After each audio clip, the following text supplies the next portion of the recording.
I recently read The Slight Edge by Jeff Olson, and it fundamentally changed how I think about success and failure. Here's a sobering fact. If you select a random group of 20 people looking to improve their lives this year, 20 people who want to lose weight, 20 people who want to get out of debt, 20 people trying to stop their business from bleeding money, or 20 people who want to reconnect with their friends and keep their relationships from fading, just one tends to make the improvement stick. The other 19 made improvements when things got really bad, but relaxed once they escaped rock bottom. Eventually, their old habits took over, and they regressed until they hit rock bottom again. This is what author Jeff Olson calls the roller coaster life, and it's all too common. But why? Why do most people spend their lives on the roller coaster and fail to make lasting improvement? If your answer is a lack of discipline, you're not wrong, but it's more than that. People fail to make lasting improvement because they fail to realize that the slight actions that require zero discipline will lead to significant results several months from now. So they ignore the easy-to-make choices and focus on high willpower decisions. An aspiring author is too busy deciding whether to sit down for 4 hours and write her next chapter, when she should be choosing to open a note on her phone throughout the day and jot down one idea. Jotting down one idea is easy to do, but also easy not to do. It probably won't lead to anything impressive in the next week, and it's hard to see how it leads to a completed book a year from now, but it will. Here's why. Choosing to slightly move toward your goal in seemingly insignificant ways compounds the same way a penny doubling every day does. The penny goes from 1 cent to 4 cents in the first 3 days, and just $5.12 after day 10.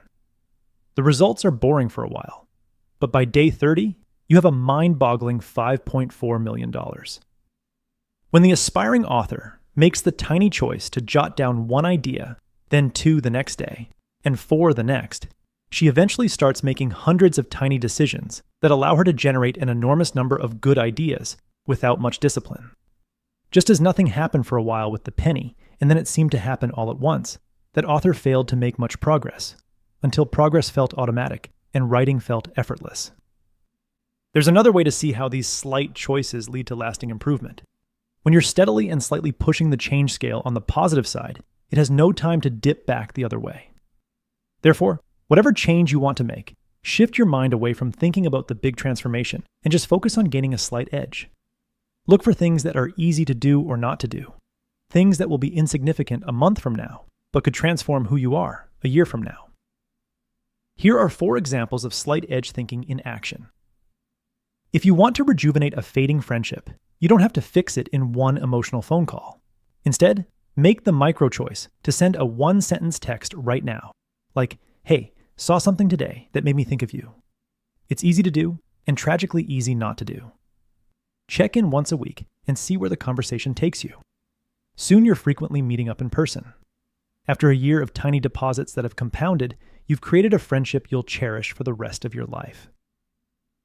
If you want to retire early, you don't need the perfect portfolio that beats the market. Instead, before clicking order on that $35 DoorDash, ask one question. Do I need to order this? Or could I just eat something in the fridge tonight? Choose what's in your fridge and divert that $35 into a low-cost index fund. It's easy to do and disturbingly common not to do. Make enough tiny choices to save and invest $100 a week at an 8% return. And in 30 years, you'll have an extra $611,729, giving you an extra 5 years of early retirement. If you want a business that's not overwhelming you a year from now, notice each tiny repetitive task, like the steps you routinely take to send a proposal, onboard a client, or answer a pricing question. Then choose to add it to a working template that someone else could use. It's easy to do and easy not to do. But spend 2 minutes systemizing what you do consistently for months, and by the end of the year, you can easily hand off 50% of the work to someone who can reliably execute it. If you want to lose weight and keep it off, you don't need a perfect meal plan or a drastic diet overhaul. Instead, before grabbing your usual afternoon snack, ask one question. Am I hungry or just bored? If it's boredom, choose to drink a glass of water and go for a 5-minute walk instead. It's easy to do and remarkably easy not to do. Make this micro choice once a day, and you've avoided consuming an extra 200 calories each day. But that micro choice does so much more for you over time, because each positive choice makes you feel in control and proud of yourself. Your tiny choices compound into a new self-image, which makes it easier and easier to avoid unnecessary snacks as the year goes on. After 365 days, you've shed 20 pounds and transformed how you look and feel, not through willpower or restriction, but through one tiny decision repeated over and over. Now let's go back to the question at the heart of this book. Why do most people spend their lives on the roller coaster and fail to make lasting improvement? The answer? They never adopt slight edge thinking. They look past the little easy to do and easy not to do choices that will compound over time to completely transform their lives. Author Jeff Olson didn't go from beach bum to multimillionaire serial entrepreneur because he had special skills or superhuman willpower.